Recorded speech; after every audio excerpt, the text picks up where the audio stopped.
राजेश उजाला की आज की शिफ्ट खत्म हो गई है। वो अस्पताल में काम करते हैं। वो कहते हैं कि आजकल मरीजों की देखभाल आसान नहीं, लेकिन जैसे तैसे काम चल रहा है। उन्होंने 18 महीने अस्पताल के मुर्दा घर में काम किया और महामारी का सबसे बुरा दौर देखा।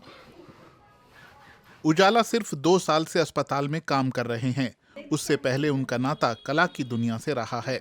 10 साल की उम्र से वो मंच पर काम कर रहे हैं, कभी आयोजक, कभी मेकअप आर्टिस्ट, तो कभी डांसर के तौर पर।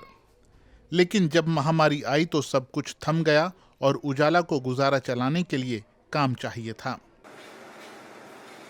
जब उजाला के एक दोस्त ने दिल्ली के सबसे बड़े कोरोना अस्पताल के मुर्दा घर में काम करने से इनकार कर दिया तो उन्होंने वहां काम शुरू किया। कोरोना की दूसरी लहर में उन्होंने लाशों का अंबार देखा। उन दिनों उजाला का काम खत्म ही नहीं होता था। अब इसी के अंदर हम 200-300 हो गया। यहाँ तक ढंग लगा दी कि एक के ऊपर एक, एक के ऊपर एक। वो मेरे लिए लाइफ में मेरा सबसे खतरनाक दिन। और फिर उसके बाद उनको छाटना। उजाला ने खुद अपने छोटे भाई को महामारी की इस लहर में खो दिया। जिस अस्पताल में वो काम करते हैं, वहां एक बिस्तर दिलाने के लिए उन्हें मिन्नतें करनी पड़ी, लेकिन तब तक बहुत देर हो चुकी थी।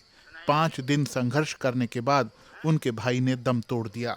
उजाला उससे आखिरी बार मिल भी नहीं पाए थे। मां कमलेश की चिंता तब और बढ़ गई जब उजाला की ड्यूटी शमशान घाट पर लगाई गई। छोटे बेटे की मौत ने उन्हें तोड़ दिया था। सोची भी नहीं थी कि ऐसा होगा, मेरे साथ ही हो जाएगा ऐसा। उसे तो मैं कभी मरते दम तक नहीं भूल सकती। अब मैं यही डरती हूँ कि बस मेरे बच्चे हो, अब ये दूर रहेगा, इनको कुछ ना हो, बस ये सही सलामत रहे, बस मेरा बुढ़ापा बस इनके सहारे तक कट जाए बस। जानकार कहते हैं कि शायद दूसरी लहर की वजह से ही अब भारत में कोरोना के कम मामले सामने आ रहे हैं। टेस्ट दिखाते हैं कि भारतीय आबादी के बड़े हिस्से में एंटीबॉडीज पाए गए हैं, जो वैक्सीन की अतिरिक्त डोज की तरह काम कर रहे हैं। इससे ओमिक्रॉन के बढ़ते मामलों को कम करने में मदद मिल सकती है। हाइब्रिड इम्यूनिटी यानी वैक्सीनेशन के बाद होने वाला प्राकृतिक संक्रमण वैक्सीन की तीसरी खुराक जैसी सुरक्षा देता है। इसलिए ये माना जा सकता है कि भारतीय आबादी अभी सुरक्षित है। हालांकि भविष्य में बूस्टर की जरूरत पड़ सकती है।